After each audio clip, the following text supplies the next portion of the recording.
أنعمت عليهم غير المغضوب عليهم ولا الضالين. بسم الله الرحمن الرحيم.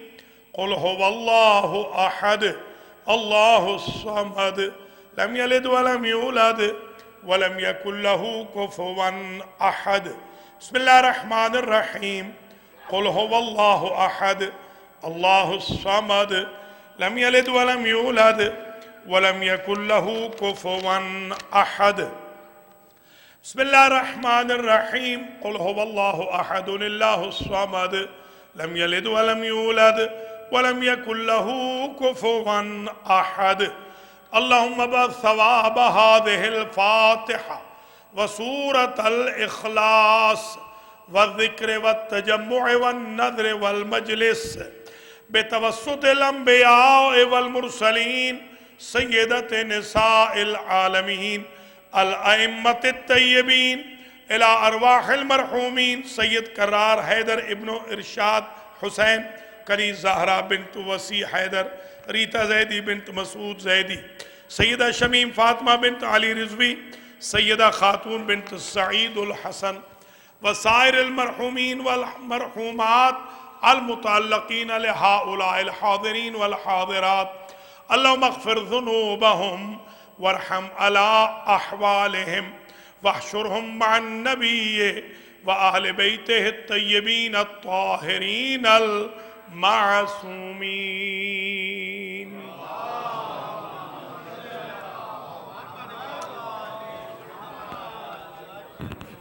أعوذ بالله من الشيطان الرجيم.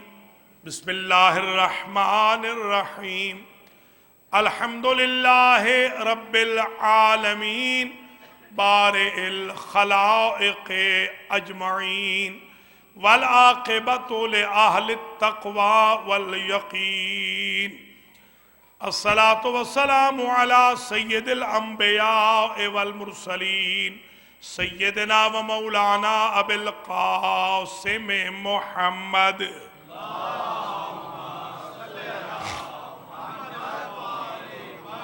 ثم الصلاة والسلام على أهل بيته الطيبين الطاهرين المعصومين المنتجبين الذين أذهب الله عنهم الرجس وطهرهم تطهيرا.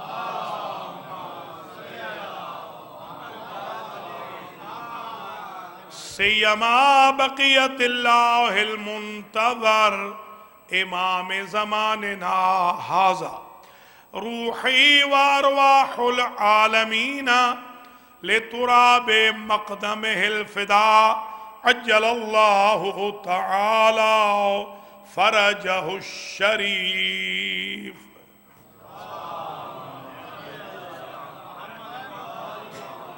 واللعنة الدائمة الباقية على أعدائهم أجمعين من يوم ظلمهم إلى قيام يوم الدين. أما بعد فقد قال الله سبحانه وتعالى في كلامه المجيد وفرقانه الحميد وهو أصدق الصادقين. بسم الله الرحمن الرحيم. ومن يعظم شعائر الله فإنها من تقوى القلوب. صلوات.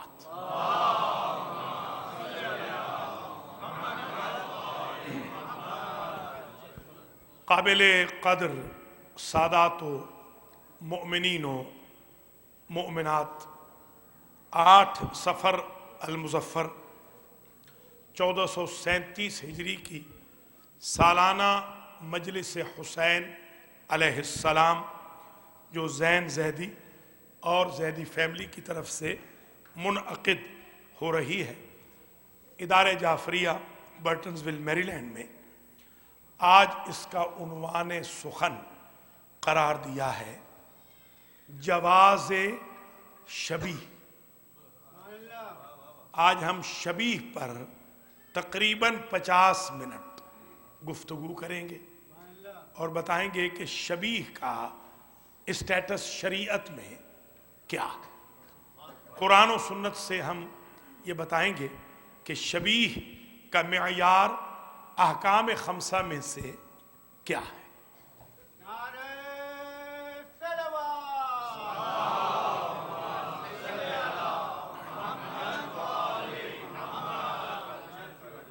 جس آیہ وافی ہدایہ کو میں نے تلاوت کرنے کا شرف حاصل کیا، اس میں اللہ دلوں کے تقوی کا معیار بتا رہا ہے اور فرماتا ہے وَمَن يُعَظِّمْ شَعَائِرَ اللَّهِ فَإِنَّهَا مِن تَقْوَى الْقُلُوبِ، جو شعائر اللہ کی تعظیم کرے گا وہ دل کے تقوی کا حامل ہوگا۔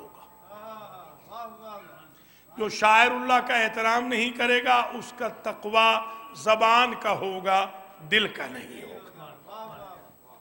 دل کا تقوی شاعر اللہ کا احترام ہے۔ اب قرآن سے پوچھا کہ شاعر اللہ میں کیا ہے؟ ان الصفا والمروۃ من شعائر اللہ، صفا اور مروہ دو پہاڑیاں شعائر اللہ میں سے ہیں۔ وَالْبُدْنَ جَعَلْنَاهَا لَكُمْ مِنْ شَعَائِرِ اللَّهِ، اور یہ جو قربانی آپ دیتے ہیں حج کے موقع پہ، اللہ سب کو حج کی توفیق عطا فرمائے، اور جنہوں نے حج کیا ہے ان کے حج کو اللہ قبول فرمائے۔ تو یہ جو قربانی دیتے ہیں یہ بھی شعائر اللہ میں سے ہے۔ کہیں یہ نہیں کہا کہ یہ شعائر اللہ ہے، قرآن میں جہاں بھی کہا یہ بھی شعائر اللہ میں سے ہے، اس کا مطلب یہ ہے کہ شعائر اللہ بہت زیادہ ہیں، ان میں سے کچھ یہ ہیں جو بیان ہو رہے ہیں، یہ کچھ شعائر اللہ میں سے ہیں۔ شعائر، شعار، شعور، مشعر، یہ تمام ایک ہی اوریجن سے نکلے ہیں جو اللہ کے لیے انسان کے شعور میں معاون ہوں، یعنی اللہ سمجھائیں، ان کو کہا جاتا ہے شعائر اللہ۔ اگر پہاڑی اللہ سمجھا دے تو پہاڑی شاعر اللہ میں ہے، اگر دمبا اللہ سمجھا دے تو دمبا شاعر اللہ میں ہے۔ گویا ہدف یہ ہے کہ اللہ سمجھنا چاہیے، اللہ کا شعور چاہیے، اللہ تک پہنچنے کا سینس ہو، اس سینس کو جس چیز سے حاصل کیا جائے وہ شعائر اللہ میں بنتی جائے گی۔ قبل اس کے کہ میں اس میں ڈیٹیل میں جاؤں، میں ذرا ابتدا سے شروع کروں۔ ان اول بیت وضع للناس للذی ببکۃ مبارکا وہدی للعالمین فیہ آیات بینات مقام ابراہیم ومن دخلہ کان آمنا۔ جو اللہ نے پہلا گھر بنایا اسے بیت کہا۔ دو لفظیں ہیں، ایک عربی کے اندر لفظ ہے بیت اور ایک لفظ ہے دار۔ ان اوہن البیوت لبیت العنکبوت، ایک بیت ہے، بیت اسے کہتے ہیں جس میں کوئی بیتوتہ کرے، رات گزارے۔ دار اسے کہتے ہیں جس میں دور ہو، یعنی گفتگو ہو، بیٹھک ہو، اس کو کہتے ہیں دور۔ تو دار عام ہے، بیت خاص ہے۔ جس طرح دار عام ہے اس طرح اہل دار عام ہے، اور جس طرح بیت خاص ہے اس طرح اہل بیت خاص ہے۔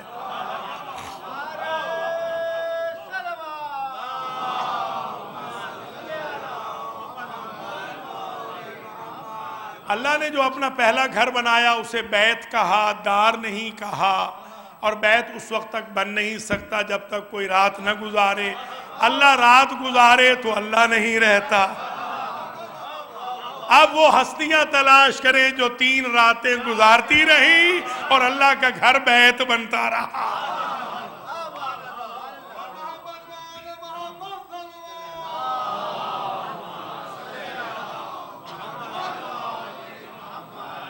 یہ جو پہلا گھر ہے کعبہ، آج مجھ سے سمجھ لیجئے انشاءاللہ آپ کو کام آئے گا، اور اگر کوئی انفارمیشن ایسی ہو جو پہلے نہ سنی ہو تو ناراض نہیں ہونا، پوچھ لینا ہے، ای میل کر لینی ہے، ایس ایم ایس کر لینا ہے، وائبر پہ پیغام بھیج دیں، واٹس ایپ پہ، یا یہاں پر میں حاضر ہوں، پوچھ لیں۔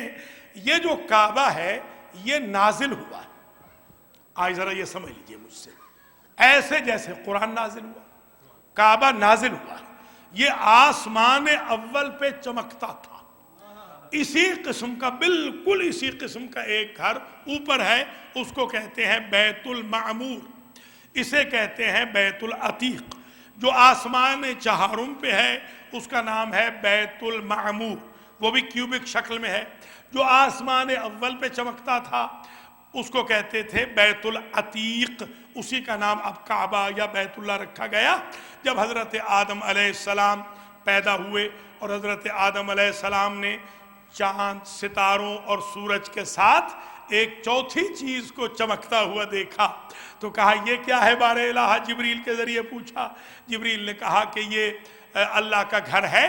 اللہ نے دو ایسے ہی گھر ایک جیسے دو آسمانوں پر رکھے ہیں، یہ چمکتا ہے. کہا یہ ممکن ہے جبریل کہ اللہ میرے بچوں کے لیے اسی طرح اسے نازل کر دے جس طرح اس نے آسمان چہاروں پر فرشتوں کے لیے رکھا ہوا ہے. تو اللہ کی ذات نے وہ جو بیت المعمور کی شبیہ کعبہ تھا اسے اتار دیا. تو اللہ نے عبادت کا آغاز ہی شبیہ سے کیا ہے. آپ کہہ رہے ہیں شبیہ بدعت ہے؟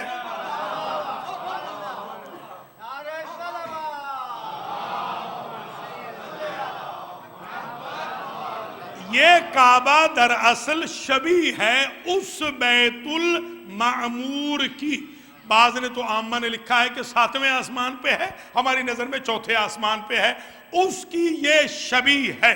گویا عبادت جدھر رخ کر کے آپ کرتے ہیں، جانور حلال کریں تو شبیہ کی طرف رخ کر کے، اور نماز پڑھیں تو شبیہ کی طرف رخ کر کے، طواف کریں تو شبیہ کے اراؤنڈ، حج کریں تو شبیہ کے اراؤنڈ. بھیا آپ کا تو جانور حلال نہیں ہوتا شبیہ کے بغیر. ذرا سمجھنے کی کوشش تو کریں. لہٰذا یہ تو بالکل عجیب بحث آج چل پڑی ہے کہ شبیہ بدعت ہے.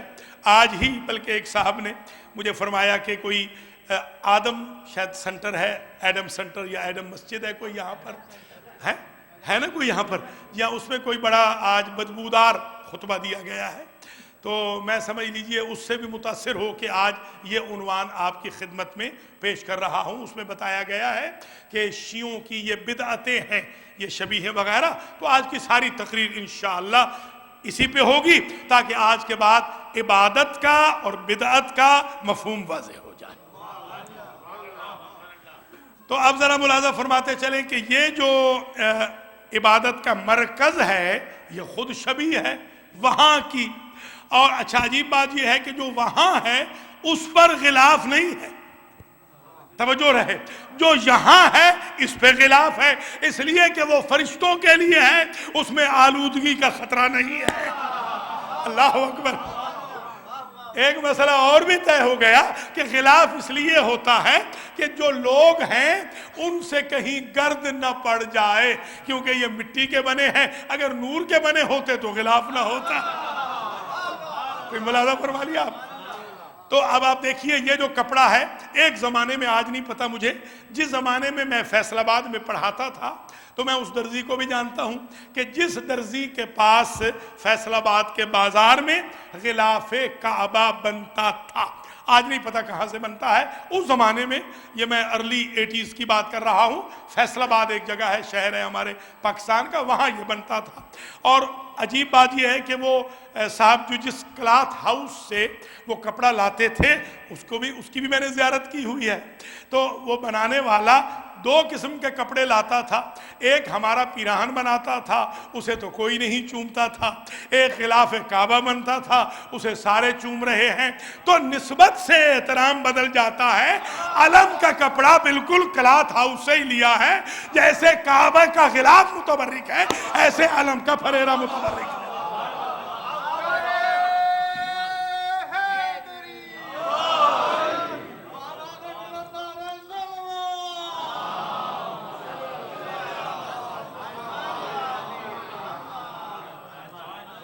اب قرآن کہتا ہے وَأَنَّ الْمَسَاجِدَ لِلَّهِ فَلَا تَدْعُوا مَعَ اللَّهِ أَحَدًا، اور تحقیق ساری مسجدیں اللہ کے لیے ہیں. کوئی مسجد کسی ٹرسٹ کی نہیں ہوتی، کوئی مسجد کسی پارٹی کی نہیں ہوتی، کوئی مسجد کسی گروہ کی نہیں ہوتی، وہ پستی ہوتی ہے گروہوں کی جو اللہ کی پراپرٹی پہ دن دناتے پھرے۔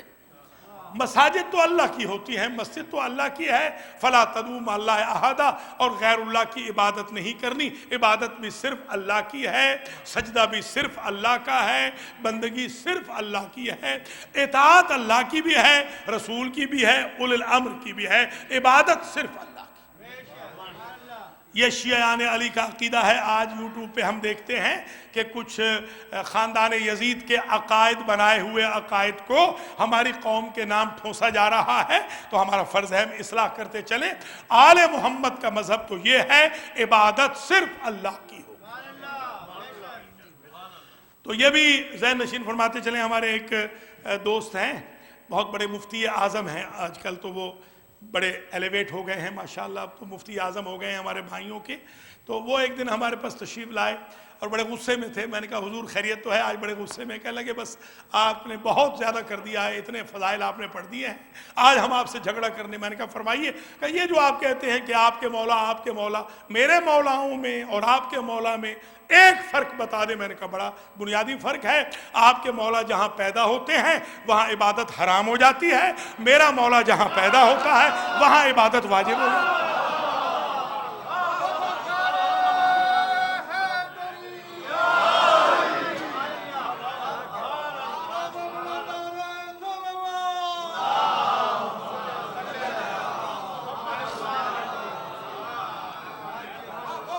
دنیا میں مسجد کسی کی بھی ہو، خواہ مسجد نبوی ہو یا مسجد قباء ہو، مسجد جمعہ ہو، مسجد قبلتین ہو، مسجد رد شمس ہو، مسجد جامع اموی ہو، مسجد کوئی بھی بنائے، یاد رکھ لیجئے گا مسجد شبیہ کعبہ ہے، مسجد الحرام کی شبیہ ہے۔ تو بھیا آپ اپنے ٹاؤن میں شبیہ سے نہیں بچ سکتے۔ جو مسجدیں آپ بنا رہے ہیں یہ ساری کی ساری تو مسجد الحرام کی شبیہ ہیں۔ اور سبحان الذی اسریٰ بعبدہ لیلا من المسجد الحرام الی المسجد الاقصیٰ، وہ جو نبی گئے تھے وہ بھی اس شب میں مسجد الحرام سے گئے تھے اور مسجد اقصیٰ تک گئے تھے۔ اکثر نے تو لکھا، ہمارے مفسروں نے بھی، ان کے مفسروں نے بھی، مسجد اقصیٰ سے مراد ہے بیت المقدس۔ پھر تو معراج ہو گئی تقریباً 4 گھنٹے کی ٹوٹل۔ یہ تو معراج، حضرت کہتے ہیں ادن و منی کی آوازیں آئیں 1000 مرتبہ، اور میں نے ہر ادن و منی کی آواز پر سفر کیا زمین سے آسمان تک کا۔ گویا 1000 دفعہ میں زمین سے آسمان تک گیا، تب میں قرب الہی میں پہنچا۔ حضور تو یہ فرماتے ہیں، اب اقصیٰ کا میں ترجمہ دیکھنے لگا بطور ایک چھوٹے سے طالب علم کے، اقصیٰ کہتے ہیں جو سب سے بعید ہو۔ اب یہ تو سب سے بعید ہے نہیں، 4-5 گھنٹے میں تو انسان گاڑی سے پہنچ جاتا ہے، پونے گھنٹے کی تو ٹوٹل فلائٹ ہے۔ تو پھر یہ کون سی اقصیٰ ہے کہ جس مسجد تک حضور گئے تھے؟ تو اب پتہ چلا حضور جو مسجد اقصیٰ میں گئے تھے وہ عرش کے اوپر والی مسجد ہے، وہ عرش والی مسجد ہے۔ تو مسجد اسے کہتے ہیں جہاں کوئی سجدہ کرے، اللہ سجدہ کرے تو اللہ نہیں رہتا، اور اگر جبریل نے کیا ہوتا تو یہ نہ کہتا لو دنوت املۃ لاحترقت، اگر میں آگے بڑھ جاؤں تو میرے پر جل جائیں۔ تو جب فرشتہ بھی وہاں نہیں پہنچا، اللہ سجدہ کرتا نہیں، وہ مخلوق تو بتائیں جو وہاں سجدہ کرتی رہی اور وہ مسجد بنتا رہا۔ گویا کائنات میں جب بھی مسجد بنے گی یا شبیہ کعبہ ہوگی یا شبیہ مسجد محمد و آل محمد ہوگی۔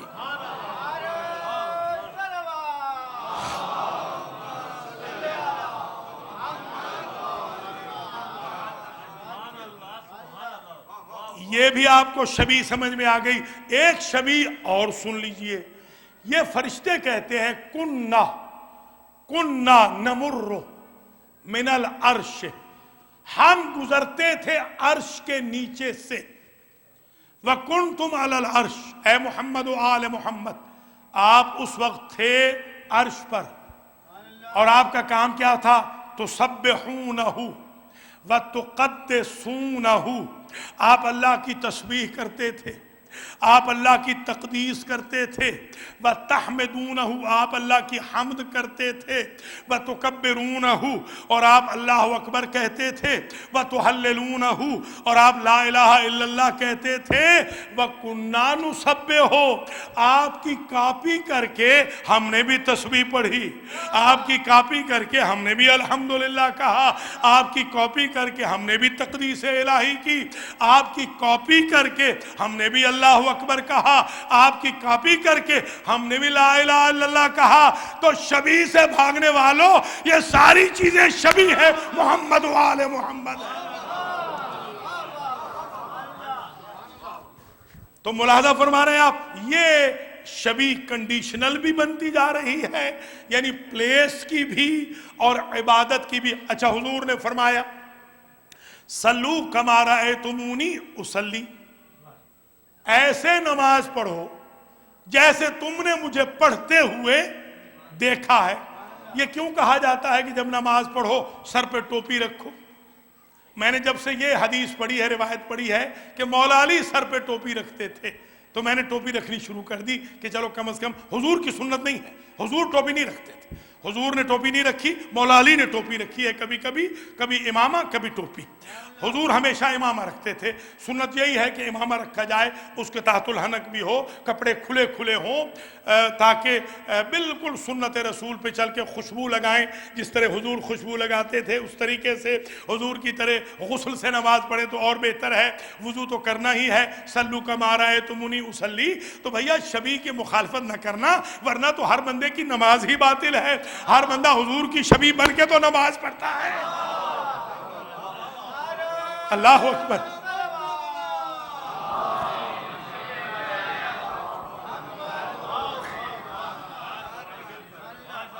تو ذرا ملاحظہ فرماتے چلیں کہاں کہاں سے شبیہ سے بھاگیں گے۔ یہ تو سب کچھ ہم دیکھ رہے ہیں کہ سب ہی شبیہ ہے۔ اسلام کا آغاز بھی شبیہ ہے، اسلام کا انجام بھی شبیہ ہے۔ ایک جملے کی قدر کرنا کہ آغاز ہوا تھا انوار محمد و آل محمد سے، اختتام ہوگا مہدی آل محمد سے۔ کائنات کا آغاز بھی محمد سے ہے، انجام بھی محمد سے ہے۔ پہلے محمد سے آغاز ہے، شبیہ ہے محمد سے انجام ہے۔ اللہ اکبر، اللہ اکبر۔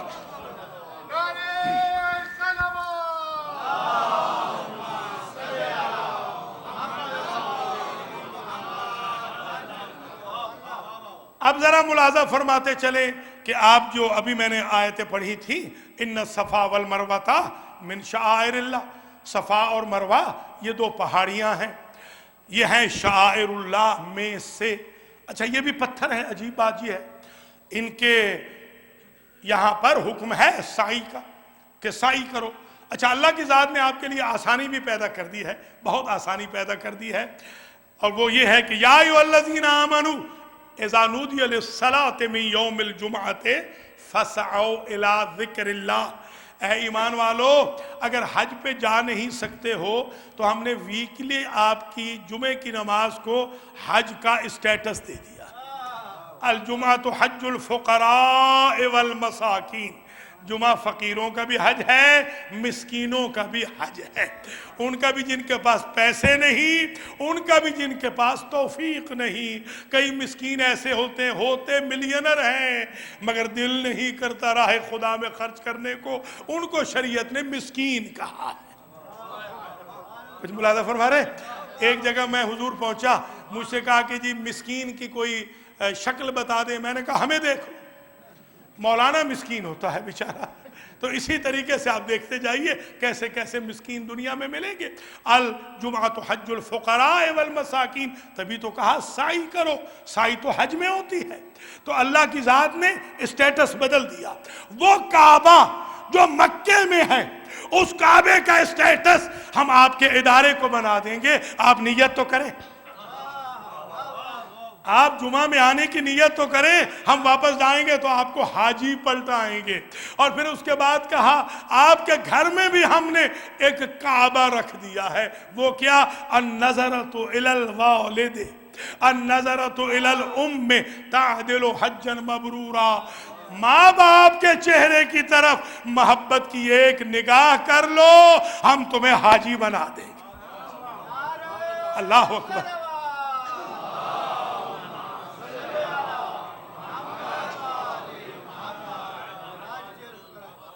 تو گویا آپ نے ملاحظہ فرمایا کہ صفا و مروہ کے درمیان، صفا کو صفا اس لیے کہتے ہیں کہ وہاں صفی اللہ جو حضرت آدم تھے ان کی لینڈنگ ہوئی تھی، وہاں وہ اترے تھے، اور مروہ کو مروہ اس لیے کہتے ہیں کہ وہاں مرأہ جو پہلی خاتون تھیں بی بی حوا وہاں اتری تھیں۔ ان کے دونوں کے لینڈنگ پلیسز کو مسعی بنایا گیا، سائی کی جگہ بنایا گیا۔ اور دوسری وجہ یہ بنائی گئی کہ حضرت ابراہیم علیہ السلام ربنا انی اسکنت من ذریتی بواد غیر ذی زرع عند بیتک المحرم ربنا لیقیموا الصلاۃ فاجعل افئدۃ من الناس تہوی الیہم۔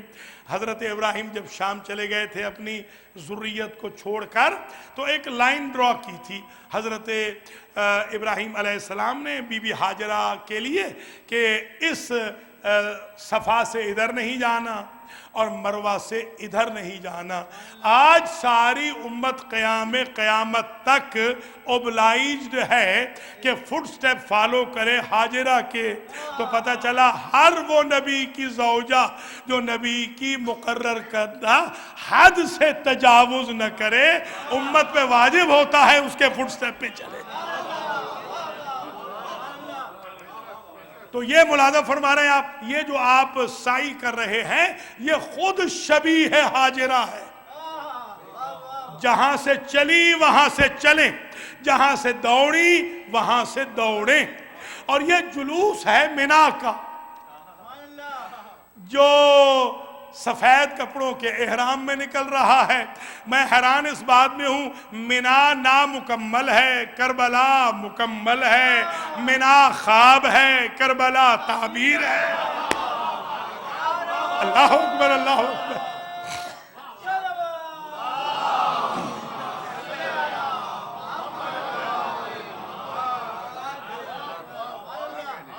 آپ ذرا غور تو فرمائیں، اگر نامکمل ایثار کا جلوس نکل سکتا ہے تو جس نے اسلام بچایا ہے اس کا جلوس کیسے نہیں نکل سکتا؟ آپ ذرا ملاحظہ تو فرمائیں، آپ وہاں نہیں دیکھتے زمزم ہے، آپ بتائیں یہ وہ زمانہ تھوڑی ہے۔ زمزم آج آپ تعظیم حضرت اسماعیل کی، حضرت ہاجرہ کی کہتے ہیں طواف کیا ہے تو سنت ہے زمزم پیو۔ آپ دیکھ رہے ہیں یہ خود شبیہ ہے بی بی ہاجرہ کی، ابراہیم کی، انبیاء کی، کہ جس طرح انبیاء پیتے تھے ویسے تم بھی پیو۔ حالانکہ پانی ہے اور رگڑ سے نکلا ہے ذبیح اللہ کی، اور جو حاجی حج بیت اللہ سے آتا ہے اگر زمزم کا ڈبہ اس کے ہاتھ میں نہ ہو، کنٹینر ہاتھ میں نہ ہو، ہمارے ہاں تو پاکستان میں اس کو حاجی نہیں سمجھتے۔ میں پہلی مرتبہ سادہ بہت ہوں، میں بھی پہلی مرتبہ میں بھول گیا تو مجھے حاجی نہیں مانا گاؤں والوں نے، کیونکہ پیچھے رہ گیا تھا ڈبہ۔ جب ڈبہ آ گیا تو کہا ہاں اب آپ حاجی ہیں، تو ایک بات پتہ چل گئی کہ زمزم کا پانی پینا واجب نہیں ہے، یہ صرف شبیہ ہے۔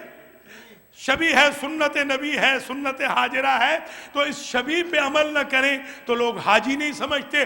بالکل اسی طرح اگر زمزم نہ ہو، انسان حج کر کے آ جائے تو کوئی حاجی نہیں سمجھتا، خاک شفا نہ ہو، ظاہر پلٹ آئے، کوئی ظاہر نہیں سمجھا جاتا۔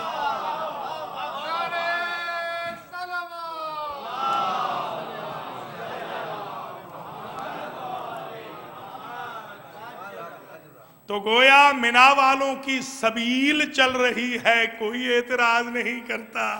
کربلا والوں کی سبیل پر اعتراض ہو رہا ہے، ذبیح اللہ کی سبیل چل رہی ہے اس پہ اعتراض نہیں، ابو الفضل کی سبیل چلتی ہے تو اس پہ اعتراض ہوتا ہے۔ حالانکہ قرآن کہتا ہے ان اللہ مبتلیکم بنہر، یہ بھی ریزمبلنس دیکھ لیں، یہ شبیہ بھی دیکھ لیں، ان اللہ مبتلیکم بنہر، اے بنی اسرائیل اللہ تمہارا ٹیسٹ کرنے والا ہے فرات کے دریا پر۔ کیا ٹیسٹ ہوگا؟ فمن شرب منہ، جو پانی پی لے گا، لشکر طالوت والے جو جالوت کے مقابل نکلے تھے، داؤد کے زمانے والے، جو پی لے گا فلیس منی، وہ طالوت کہتے ہیں حق والوں کے منی سے نہیں ہوگا، ومن لم یطعمہ فإنہ منی، اور جو فرات کا پانی چکھے گا بھی نہیں وہ منی کی منزل پہ ہوگا۔ ایک بات طے ہو گئی، منی والے پیاسے ہوتے ہیں، سیراب نہیں ہوتے۔ الا من اغترف غرفۃ بیدہ، ہاں تمہیں اتنا حق ہے کہ چلو بھر لو مگر پینا نہیں۔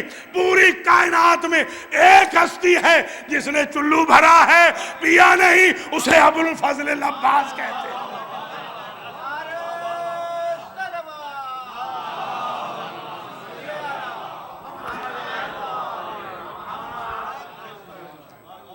آپ شبیہ کی مخالفت نہ کیجئے گا، اللہ خود شبیہ بنا رہا ہے۔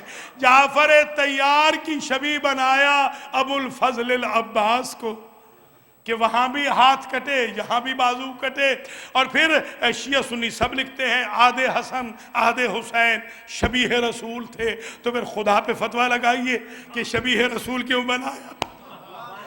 آدھے حسن اور اکیلے علی اکبر شبیہ رسول تھے، اکیلے ابو الفضل شکل میں شبیہ حیدر تھے، قاسم شبیہ حسن تھے، بی بی زینب شبیہ فاطمہ تھی، تبھی تو کربلا کی جنگ پنجتن پاک کی جنگ بنے گی نا،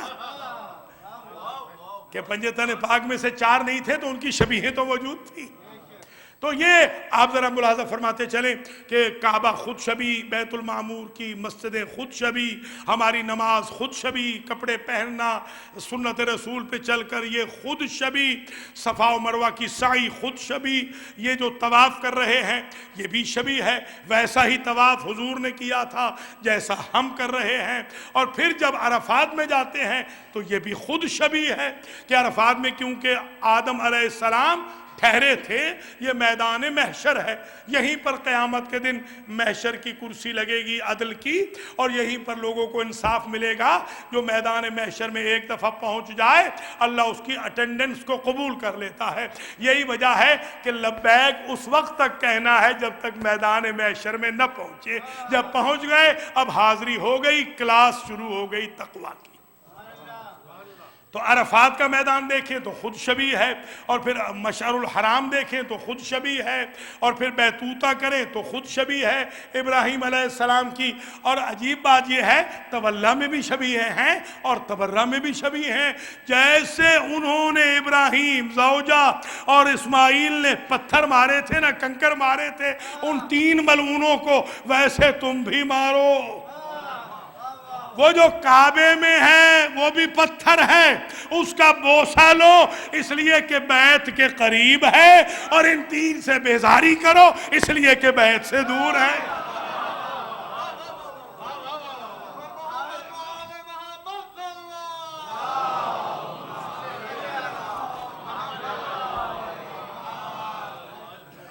وَالْبُدْنَ جَعَلْنَاهَا لَكُم مِّن شَعَائِرِ اللَّهِ۔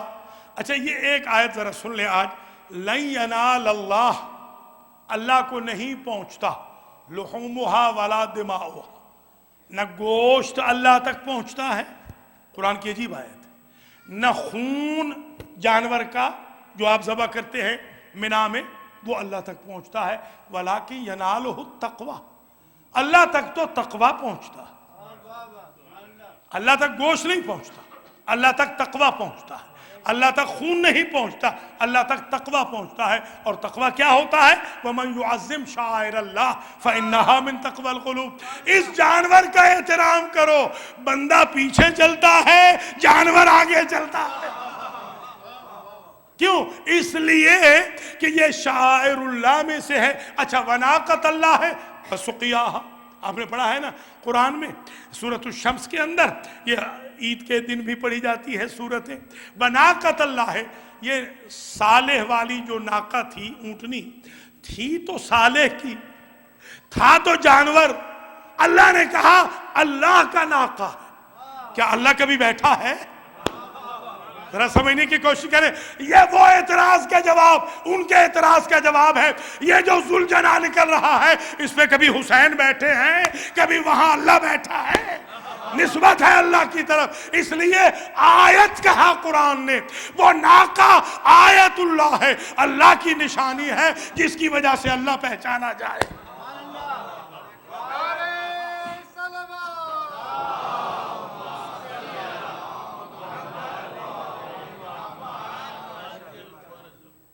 ایک آیت اور سن لیجئے، ان آیت ملک ہی ان یاتیکم التابوت، سورہ بقرہ میں کہا۔ یہ جو طالوت ہیں، ان کے اقتدار کی نشانی یہ ہے کہ اے بنی اسرائیل، تمہارے پاس ایک تابوت آئے گا، فیہ سکینۃ من ربکم وبقیۃ مما ترک آل موسیٰ و آل ہارون، اس میں سکون ہوگا تمہارے لیے۔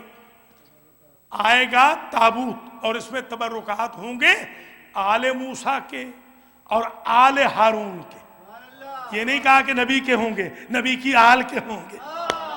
کوئی سمجھنے کی کوشش کریں، پتہ چلا کہ جہاں اقتدار حق کا ہو وہاں رسم تابوت ہوتی ہے۔ تابوت وہاں نہیں آتے جہاں باطل حکومتیں ہوتی ہیں۔ حق کی حکومت کی دلیل یہ ہے کہ تابوت آئے گا، اور تابوت وہاں آتا ہے جہاں آل کے تبرکات محفوظ ہوں۔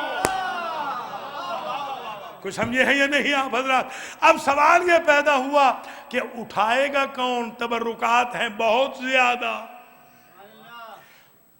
عجیب جملہ رکھا، تحملہ الملائکہ، اللہ نے فرمایا ہر ایک تو اٹھا ہی نہیں سکتا، آل کے تبرکات والا تابوت فرشتے اٹھاتے ہیں۔ اب مسئلہ حل ہو گیا، ابلیسی نہیں اٹھاتے، وہ اٹھاتے ہیں یا فرشتے ہو یا فرشتوں کا مزاج ہو۔ سمجھ میں آگئی بات؟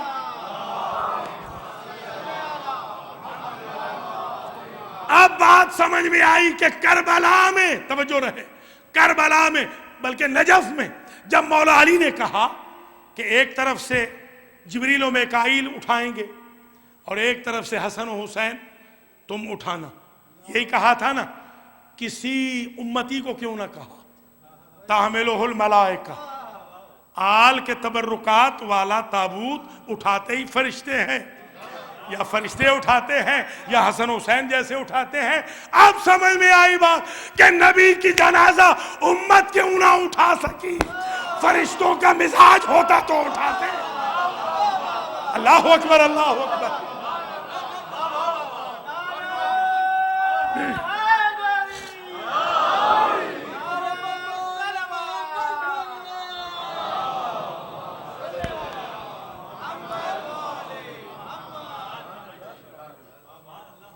اب سمجھ میں آئی بات کہ جب آل کے تبرکات والا تابوت نہیں اٹھا سکتے تو حضور کا تابوت کیسے اٹھائیں گے؟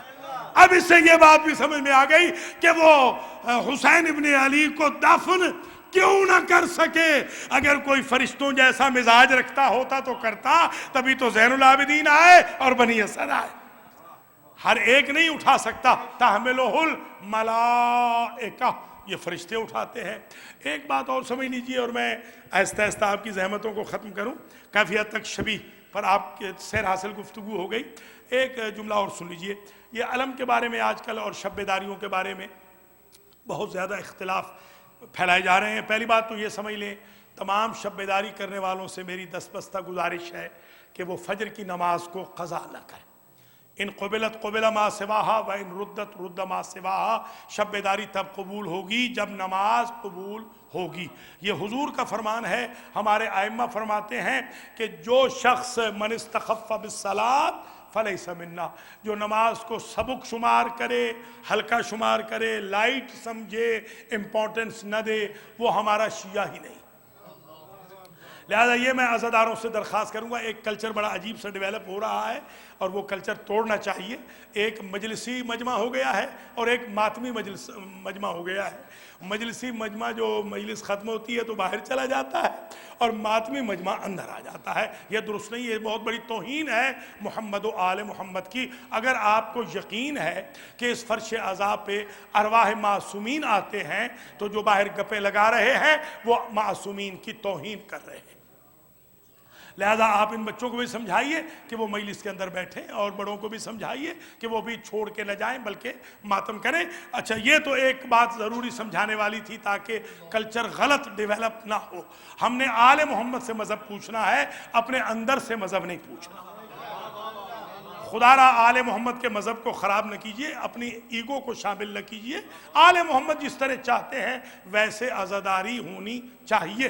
قرآن کہتا ہے وَلَا تَقُولَنَّ لِشَيْءٍ إِنِّي فَاعِلٌ ذَلِكَ غَدًا إِلَّا أَن يَشَاءَ اللَّهُ۔ میں نے جمعہ کے خطبے میں بھی عرض کیا تھا، اور کل فجر کی نماز بھی انشاءاللہ 6 بجے ہوگی، تو یہ ذرا آپ کا ٹیسٹ بھی ہے۔ عموماً تو میں آج جمعے میں کہہ رہا تھا کہ 14 سے تعداد نہیں بڑھی، 14 معصومین والے ہیں نا، 14 سے نہیں بڑھاتے، تو ذرا کل تھوڑی سی بڑھا دیجیے، آپ کی بڑی مہربانی ہوگی۔ کل 72 کر دیجیے، تھوڑی سی مہربانی کر دیجیے، کل 72 لوگ آج عہد کر لیجیے تاکہ تھوڑا سا مجھے زیادہ بلوایا جائے، میری تھوڑی سی مارکیٹنگ بھی ہو جائے گی کہ یہ میرا رشتہ دار تو کوئی ہے نہیں، میں اسی طریقے سے ہی میں اپنی مارکیٹنگ کرتا ہوں۔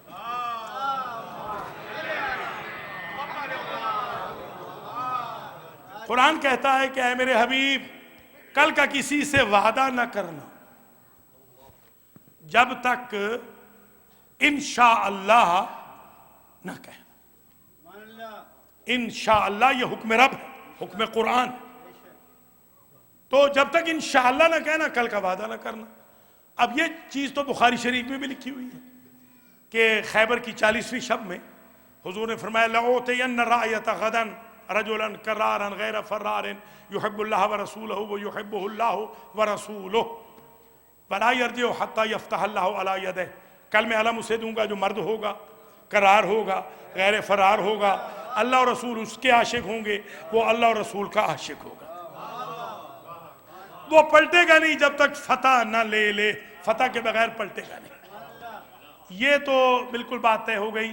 یاد رکھیے کہ اس سے پہلے 39 شبوں میں جو جا رہے تھے وہ بیچارے بھی، میں ان کی نیتوں پہ کیوں شک کروں، ظاہر ہے بیچارے تھے تو رسول کے اصحاب تھے، ظاہر ہے کہ کیپیسٹی اتنی ہی تھی، کیپیبلٹی اتنی ہی تھی، ظاہر سی بات ہے وہاں پر حیدر چاہیے تھا، تو بیچارے وہ کیا کرتے، ظاہر ہے تھوڑا بہت ان کو بھی ڈاؤٹ کا دینا چاہیے کہ ٹھیک ہے انہوں نے کوشش کی ہوگی اپنے تئیں، مگر آگے سے آنے والے اتنے زبردست تھے کہ ان کی آنکھوں میں آنکھیں صرف حیدر ہی ڈال سکتا۔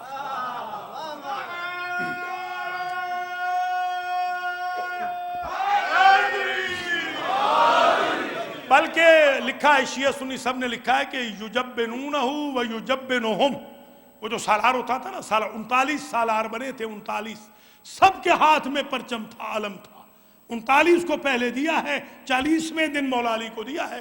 وہ جو 39 تھے وہ علم بھی پھینک کے آ جاتے تھے، اور آتے جب حضور کے پاس تو دونوں ایک دوسرے کی شکایتیں لگاتے۔ مجمع کہتا کہ ہمارا سردار خراب تھا، سردار کہتا مجمع خراب تھا۔ اب کیسے پتہ چلے کہ خراب مجمع تھا یا سردار ہوتا تھا؟ تو 40ویں دن دیکھو، اگر حضور مجمع بدلے تو مجمع خراب تھا، سالار بدلے تو سالار خراب تھا۔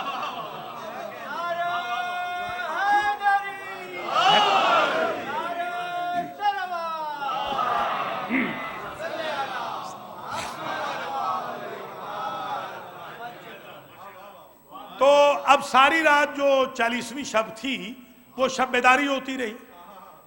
شب بیداری ایک تو ہوئی تھی شب معراج میں حضور نے کی، ایک شب بیداری ہے حضور جو تہجد کے لیے کرتے ہیں، ہمارے ائمہ اطہار کرتے ہیں، انا انزلناہ فی لیلۃ القدر، ہم نے قرآن نازل کیا تو لیلۃ القدر میں کیا، فی لیلۃ مبارکہ ایک شب بیداری ہوتی ہے جو آپ رمضان میں کرتے ہیں، ٹھیک ہے، اس کا تو حکم ہے، ساری رات جاگیں تو 80 سال پلس کی عبادت سے بھی افضل ہے اگر ایک شب میں شب بیداری کر لیں، تو گویا شب بیداری بدعت تو کبھی بھی نہیں رہی، مگر ہمارے بھائی تلے ہوئے ہیں ضرور بدعت کہنے پر، تو آج میں ان کا مسئلہ بھی حل کر دیتا ہوں کہ 40ویں شب کوئی صحابی نہیں سویا، ہر صحابی نے شب بیداری کی ہے، کوئی صحابی نہیں سویا، ایک کوئی اونگا بھی نہیں. مجلس میں تو اونگ بھی لیتے ہیں تھوڑا سا، دیکھا ہے میں نے، جی ہاں، مگر وہاں کوئی اونگا نہیں، بالکل ایک دم ایکٹیو بیٹھے رہے. تو گویا پتہ چلا کہ ساری رات شب بیداری جو کی ہے وہ صحابہ کرام نے بھی کی ہے، تو پھر بدعت تو نہیں تھی. اگر بدعت ہوتی تو 40ویں شب میں بھی. بلکہ ایک صاحب میرے دوست ہیں، اہل سنت کے عالم ہیں، انہوں نے کہا کہ حضور آپ کو پتہ نہیں، آپ ذرا سمجھ لیجئے، آپ اتنی سمجھ آپ میں نہیں ہے، مجھ سے سمجھ لی، میں عمر میں بڑا ہوں. میں نے کہا بسم اللہ فرمائیے. کہنے لگے اصل بات یہ تھی کہ یہ جو 40ویں شب کوئی نہیں سویا، اس لیے نہیں سوئے کہ اخذ علم کی نیت تھی، علم لینے کی نیت تھی. میں نے کہا اتنا تو طے ہو گیا نا، جہاں علم آنا ہو وہاں بدعت نہیں ہے. اللہ اکبر، اللہ اکبر. جہاں علم نے آنا ہے وہاں تو بدعت نہیں ہے.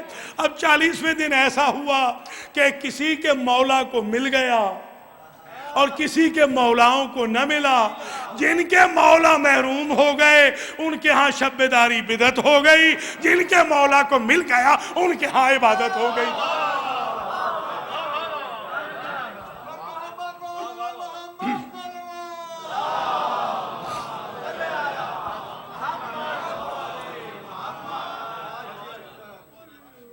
بس تقریر اب تمام ہو رہی ہے، ایک آیت اور سن لیجئے، انشاءاللہ آپ کی زحمتیں یہاں ختم ہو جائیں گی.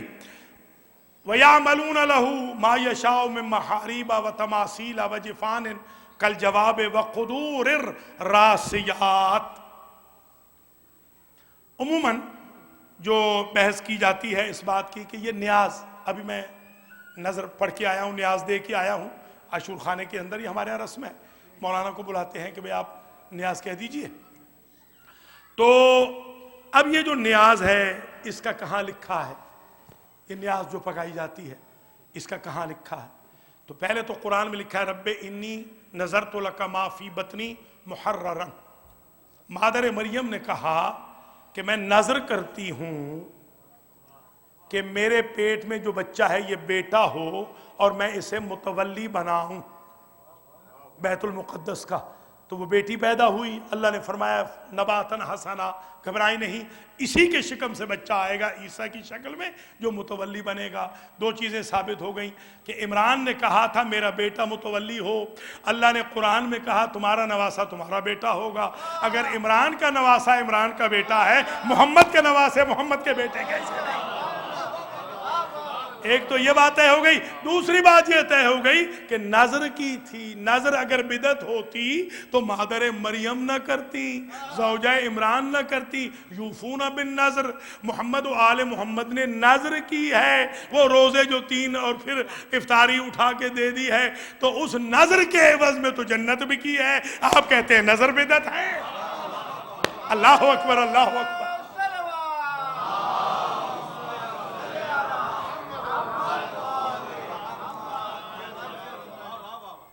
اور وہ پہلی جو نظر تھی حابیل و قابیل کی، وہ بھی تو نظر تھی، وہاں پر بھی تو نظر تھی کہ حکم ہوتا ہے وَاتْلُ عَلَيْهِمْ نَبَأَ ابْنَيْ آدَمَ بِالْحَقِّ اِذْ قَرَّبَا قُرْبَانًا. اے میرے حبیب تلاوت فرماتے رہیے قصہ حابیل و قابیل کو، آدم کے بیٹوں کو. وَاتْلُ، تلاوت فرماتے رہیے. آپ ایمان سے بتائیں کہ حضور کو کیوں کہا جا رہا ہے کہ تلاوت کرتے رہیے؟ تاکہ یہ پتہ چل جائے ظالم اور مظلوم کی اسٹوری کی تلاوت کرنا یہ بدعت نہیں بلکہ سنت رسول ہے، حکم الہی ہے. ہزاروں سال پہلے ایک نظر تھی فَتُقُبِّلَ مِنْ أَحَدِهِمَا وَلَمْ يُتَقَبَّلْ مِنَ الْآخَرِ. ایک بھائی کی قبول ہو گئی، ایک کی رد ہو گئی. جس کی رد ہو گئی اس نے اس کو قتل کر دیا، جس کی قبول ہو گئی. خدا کی قسم حابیل سے لے کر حسین تک یہ ایک ہی سٹوری چل رہی ہے. جس کی قبول نہیں ہوتی اسے مار دیتا ہے، جس کی قبول ہو جاتی ہے. سمجھ گیا؟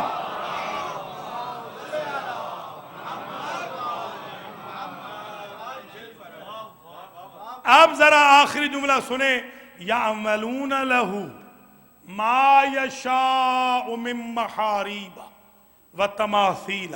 یہ سورہ سبا ہے اور اس کی 13ویں آیت. عجیب شان سے کہا کہ حضرت سلیمان علیہ السلام جو پیغمبر تھے، حضرت داؤد علیہ السلام کے فرزند، ان کا اقتدار تھا، ان کی حکومت تھی باپ بیٹے کی.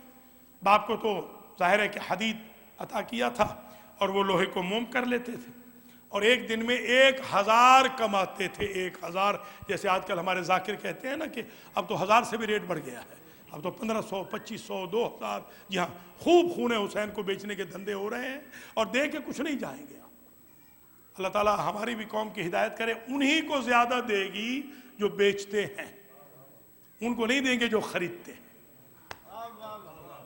اللہ تعالیٰ ہدایت فرمائے. ہماری قوم بہت ڈیریل ہو رہی ہے، پتہ نہیں کب ٹھیک ہوگی. اللہ تعالیٰ ہی اس قوم کو ٹھیک کرے. تو یہ بات سمجھ لیجئے کہ حضرت سلیمان علیہ السلام کا اقتدار تھا جانوروں پہ بھی، پرندوں پہ بھی. وہ ہدہد کا قصہ تو آپ کو یاد ہے. ہدہد تھوڑی دیر کے لیے ہٹ گیا تھا تو آپ نے کہا کہ ہاں ہدہد مجھے نظر نہیں آ رہا، فوراً حاضر ہو، اگر نہ آیا تو لا اذبحنہ، میں اسے مار دوں گا، میں اسے ذبح کروں. او لأعذبنہ، یا میں اسے ایسا عذاب کروں گا کہ جو کسی کو بھی نہیں کیا ہوگا. ایک بات اور طے ہو گئی، یہ ہدہد تھا ساتھی نبی کا. جو ساتھی چھوڑ جائے، سلیمان کے زمانے میں طے ہو گیا وہ ذبح کر دینے کے قابل ہے. کوئی سمجھے یا نہیں آپ حضرات؟ اللہ اکبر. ساتھی کو چھوڑنا نہیں چاہیے، خواہ وہ پرندہ ہی کیوں نہ. آپ نے دیکھا نہیں یاتونہ کا سایہ، یاتینہ کا سایہ جو اللہ نے فرمایا تھا کہ خذ اربعۃ من الطیر فصرہن الیک، کہ اے ابراہیم 4 پرندے لو، ان 4 پرندوں کو ذبح کرو، ان کی منقاریں پکڑو اور ان کے گوشت کو گراؤنڈ کر کے پہاڑوں پہ چھوڑ دو اور بلاؤ یاتینہ کا سایہ. وہ سارے کے سارے زندہ ہو کر لبیک کہتے آ جائیں گے. پتہ چلا کہ نبی کا ساتھی وہ ہوتا ہے کہ نبی کے پکارنے پہ مردہ بھی ہو تو زندہ ہو کے آ جائے. ہم صحابہ کرام کا بھی بہت احترام کرتے ہیں. ظاہر ہے کہ صحابہ کرام نے شبیہیں ہم تک پہنچائی ہیں، بتایا ہے کس طرح حضور عبا اوڑھتے تھے، کس طرح حضور قبا پہنتے تھے، کس طرح حضور پیراہن مبارک پہنتے تھے، نالین مبارک کیسے پہنتے تھے، گیسوئے مبارک کیسے ٹھیک فرماتے تھے، امامہ صحاب کیسے سرکار کے تن پہ سجدہ تھا، سر پہ سجدہ تھا، وہ صحاب جو بادل تھا وہ کیسے سایہ کرتا تھا. صحابہ کرام کا ہمارے نزدیک بڑا احترام ہے. بلکہ حضرت عمرو ابن الجموح رضی اللہ تعالیٰ عنہ ایک صحابی ہیں جو شہید احد ہیں، احد میں باقاعدہ شہید ہیں، وہیں دفن بھی ہیں سید الشہداء کے ساتھ، جہاں حضرت خدیجہ کے بھائی بھی دفن ہیں، مادری بھائی، وہیں پر یہ بھی دفن ہیں. اور یہ حضرت عمرو ابن الجموح ہینڈی کیپ تھے بیچارے. یہ ظاہر ہے کہ ان کی دونوں ٹانگیں لکڑی کی تھیں، لکڑی کی. تو انہوں نے پریٹینڈ کیا یہ شبیہ بنے. ذرا سمجھیے گا، یہی جملہ لکھا ہوا ہے کہ انہوں نے پریٹینڈ کیا کہ جیسے ان کی اوریجنل ٹانگیں ہیں، اور انہوں نے اپنے آپ کو کھڑا کیا اور کہا کہ مجھے بھی لے جائیں. جب رسول پہنچے تو دیکھا رو رہے ہیں. کہا رو کیوں رہے ہیں؟ کہ سرکار آج اس لیے رو رہا ہوں کہ کاش ٹانگیں میری بھی لکڑی کی نہ ہوتی، اوریجنل ٹانگیں میری ہوتی تو میں بھی جا کے لڑتا. ابھی نبی نہیں بولے، اللہ نے جبریل کو بھیجا، اے میرے حبیب ہم شرطیں واپس لے رہے ہیں، آپ کے صحابی کو ہم ناراض نہیں کریں گے. انما الاعمال بالنیات. آپ کا صحابی لڑے، صحابی لڑا ہے، وہاں پر کشتوں کے پشتے کیے ہیں ہینڈی کیپ ہونے کے باوجود، اور پھر شہید راہ خدا ہوا. جب شہید ہو گئے حضرت عمرو تو زوجہ آئیں، ناکہ کو لے کر آئیں، یا رسول اللہ میرے شوہر کا جنازہ مجھے دے دے، میں اٹھا کے لے جاؤں. کہا اٹھتا ہے تو لے جا، جاتا ہے تو لے جا. اس نے بڑی کوشش کی، عمرو ابن جموح کا جنازہ اٹھا ہی نہیں. ہمیں تو ایک بات اور سمجھ میں آ گئی، یہ بھی ایک شبیہ ہے استقامت کی، کہ صحابی اسے کہتے ہیں کہ مر بھی جائے نبی کو اکیلا چھوڑ کر میدان میں نہ جائے.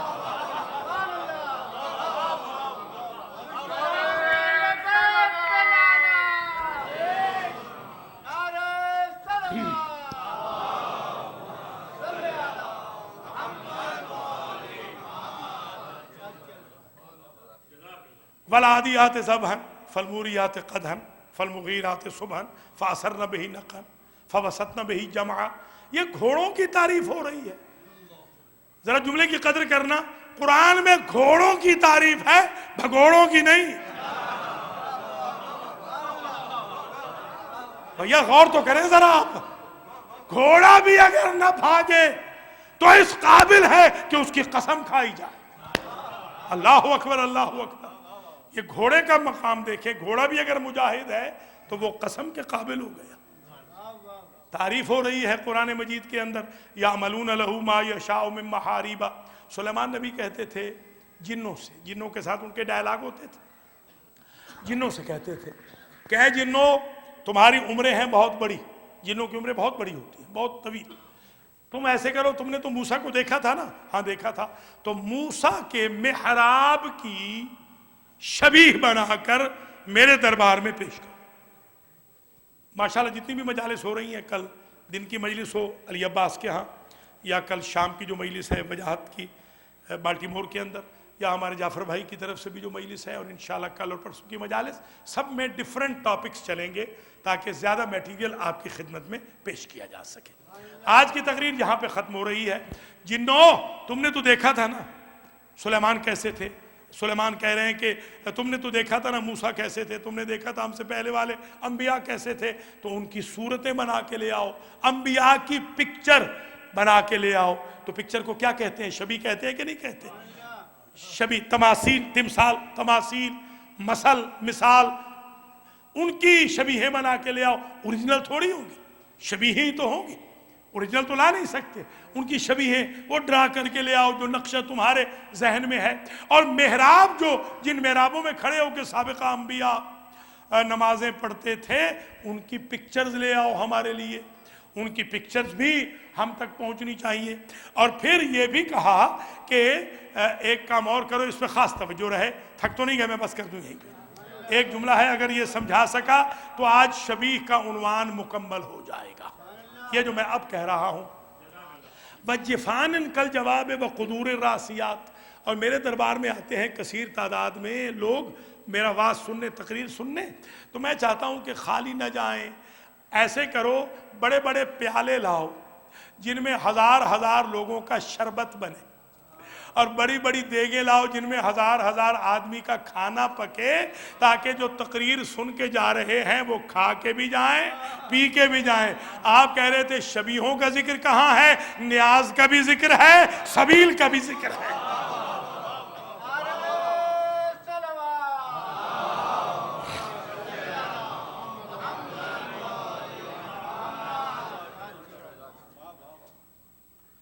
لہٰذا جو غیر ضروری باتیں ہیں ان میں آپ نہ الجھیں. مہربانی فرما کر، الجھنا ہے تو ضروری باتوں میں الجھیں کہ اخلاقیات کیسے سدھارے جائیں، جھوٹ کی مارکیٹ کیسے ختم کی جائے، بیک بائٹنگ کی مارکیٹ کیسے ختم کی جائے، لیگ پولنگ کو کیسے ہٹایا جائے. یہ جو آرٹیفیشل پرسنالٹیز ہیں، ڈوول پرسنالٹیز، ان کو ایک پرسنالٹی کیسے بنایا جائے، نماز اول وقت میں کیسے شروع کی جائے، روزے پر کیسے مارکیٹنگ کی جائے، قرآن کے سیشن کیسے رکھے جائیں، نہج البلاغہ کے درس کیسے رکھے جائیں، صحیفہ سجادیہ کے درس کیسے رکھے جائیں، سیرت آل محمد پہ چلنے کی سبیل کیسے ہو، حق والوں کے راستے پہ کیسے چلیں، دعویٰ و تبلیغ کیسے شروع کریں. تبلیغی جماعت تو ہم نے شروع کرنی تھی، ہمارے مخالفین نے شروع کی ہے. اس لیے کہ اصل تبلیغ تو وہاں ہے کہ جہاں فساد جہاد کے نام پہ نہ ہو اور امن کے نام پہ دہشت گردی نہ ہو. وہ محمد و آل محمد کا مذہب.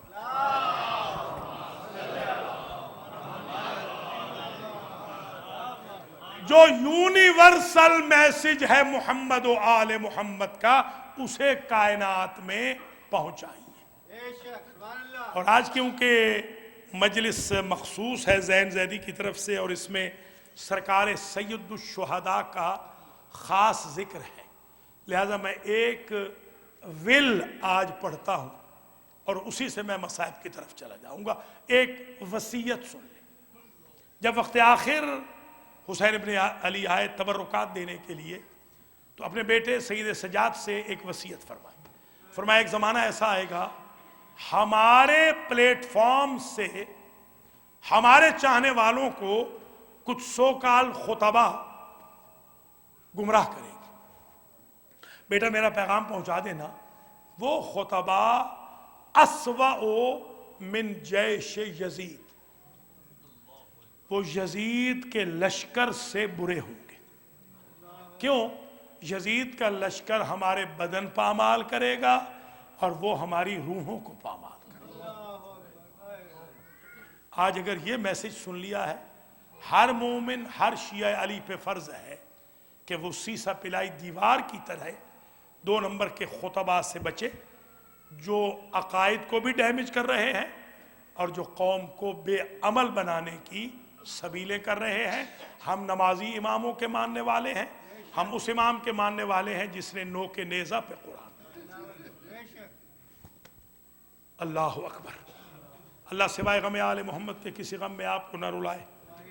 لا یوم کا یوم کا یا ابا عبداللہ۔ ساری کائنات کے جتنے ہیں دکھ، رنج، علم، زخم، پریشانیاں ہیں، جمع کی جائیں، ایک پلڑے میں رکھی جائیں، اور حسین غریب کے سارے زخم ایک پلڑے میں رکھے جائیں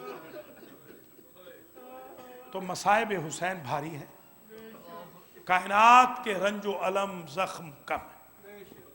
ایک نجف کے مجتہد تھے سید، وہ عشرہ پڑھ رہے تھے، انہوں نے عشرے میں پڑھا کہ غریب زہرا کو 1900 زخم لگے۔ عالم رویا میں خواب میں بی بی فاطمہ ملی، بی بی کہتی ہے من عد جراحات حسینی، خطیب میرے بیٹے کے زخم کس نے گنے تھے؟ یہ عالم بڑے پریشان ہوئے، گھبرا گئے۔ اگلے روز ایک اور روایت ان کو ملی، انہوں نے وہ روایت پڑھی کہ میرے غریب امام کو عاشور کے دن 5000 جراحات، 5000 زخم لگے تھے۔ دل میں سوچنے لگے آج تو بی بی پاک راضی ہو جائیں گی۔ بی بی خواب میں آئیں، پھر پوچھتے ہیں یا سید من عد جراحات حسینی، میرے غریب کے زخم کس نے گنے تھے؟ وہ گھبرا گئے۔ بی بی پھر کیسے پڑھوں؟ اللہ اکبر۔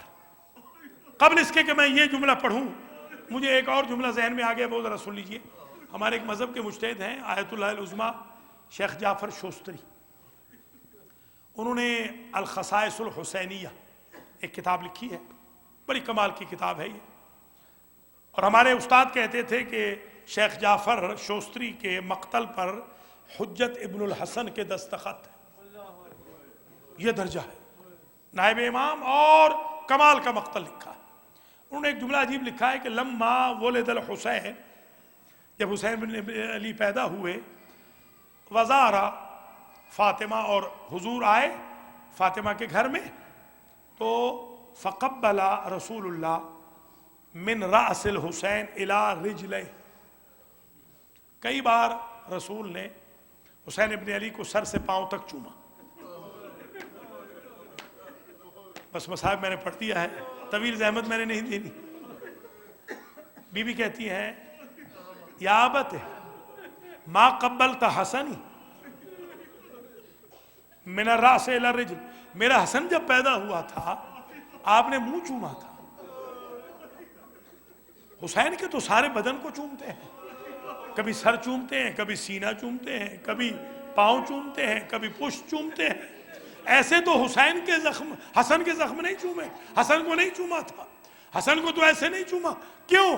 لماذا تقبلو حسینی، میرے حسین کے سارے بدن کو کیوں چومتے ہیں؟ جو جملہ کہا ہے رسول نے یہ رونے کے لیے کافی ہے۔ فرماتے ہیں اقبلو مواضع الجراحات، تیرے حسین کی وہ جگہیں چوم رہا ہوں جہاں زخم لگیں گے، تیرے حسین کے بدن کا کوئی حصہ زخم ہو سکتا۔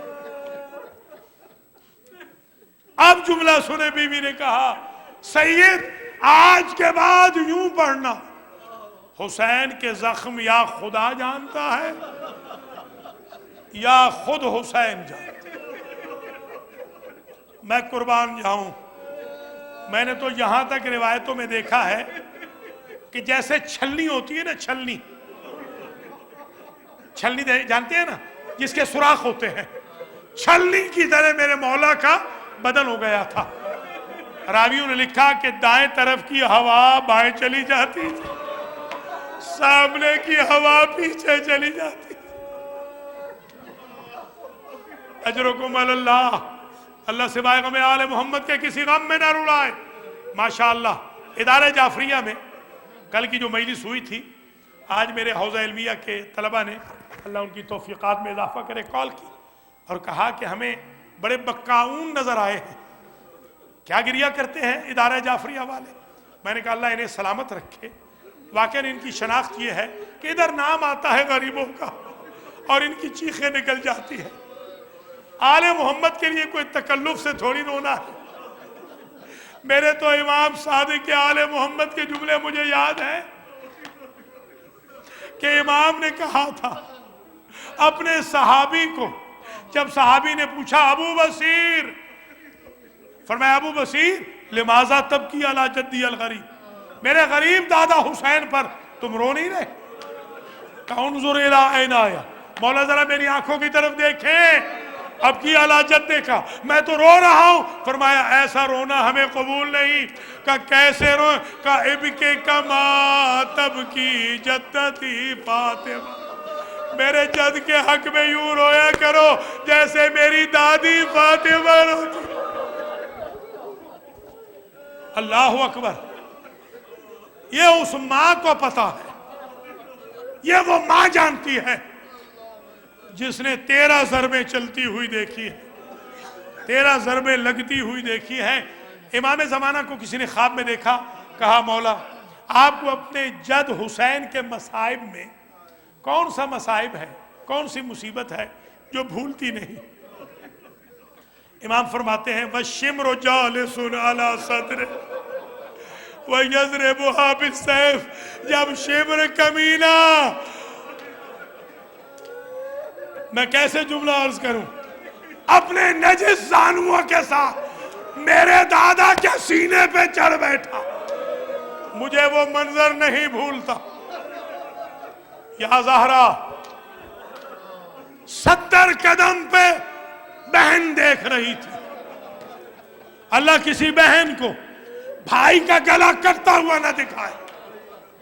70 قدم پہ، حمید ابن مسلم کے جملے ہیں، حمید ابن مسلم کرسچن راوی ہے، کہتا ہے تقوم تارتن و تقود، کبھی زینب تلہ زینبیہ پہ اٹھتی تھی، کبھی بیٹھ جاتی تھی۔ میں قریب آیا، علی کی بیٹی یہ اضطراب کیا ہے، کبھی اٹھتی ہیں کبھی بیٹھ جاتی ہیں۔ کہتی تھی اٹھتی ہوں کہ کوئی چارہ لگاؤں، بیٹھ جاتی ہوں کہ اب کون رہ گیا۔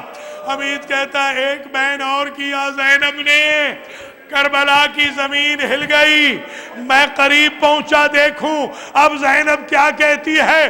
بی بی زینب کے یہ جملے تھے، بھیا کاش بابا کے شیعوں کی کوئی بستی قریب ہوتی، میں برقع اوڑھ کے چلی جاتی۔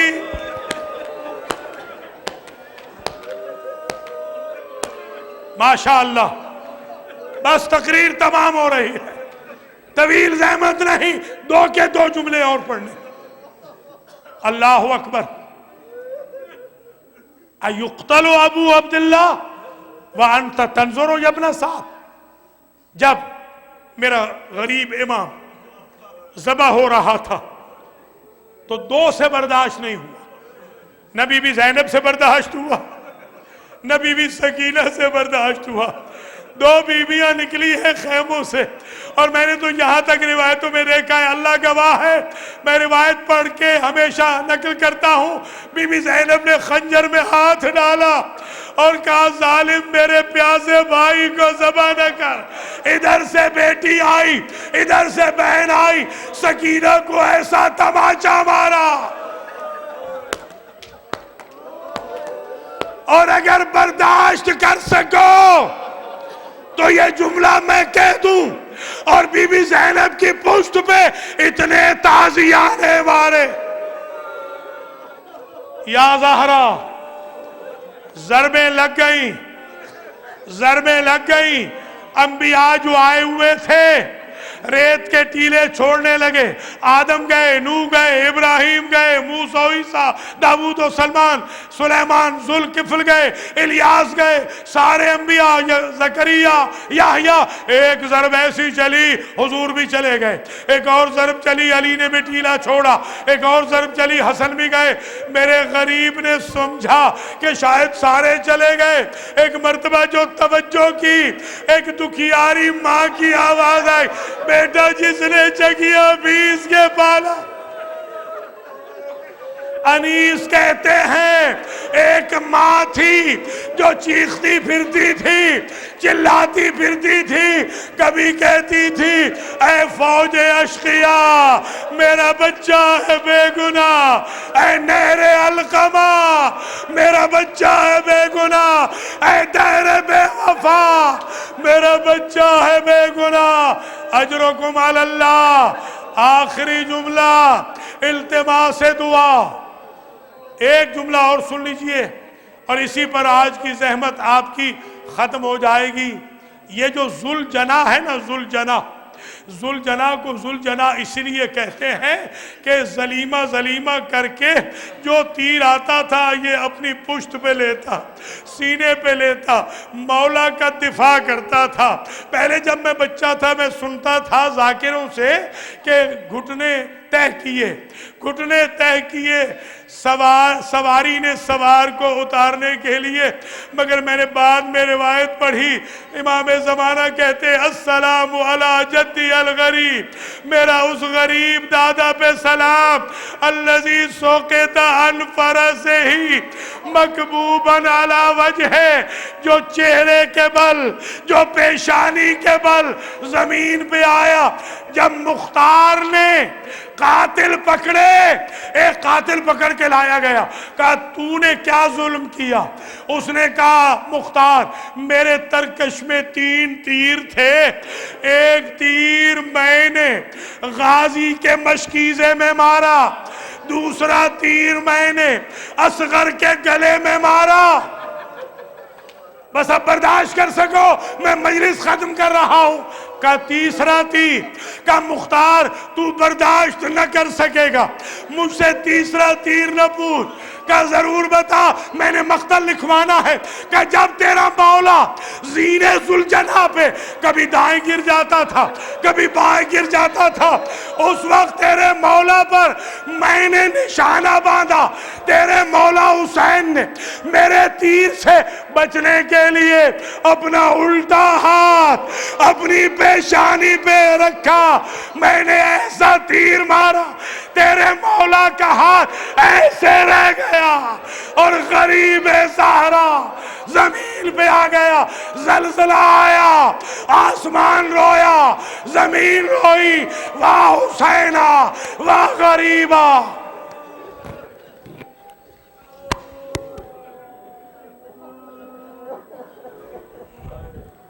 سورہ کہف سناتا ہے یہ سر کس کا ہے, سورہ کہف سناتا ہے یہ سر کس کا ہے, سورہ کہف سناتا ہے یہ سر کس کا ہے, سورہ کہف سناتا ہے یہ سر کس کا ہے, سورہ کہف سناتا ہے یہ سر کس کا ہے, سورہ کہف سناتا ہے یہ سر کس کا ہے, سورہ کہف سناتا ہے یہ سر کس کا.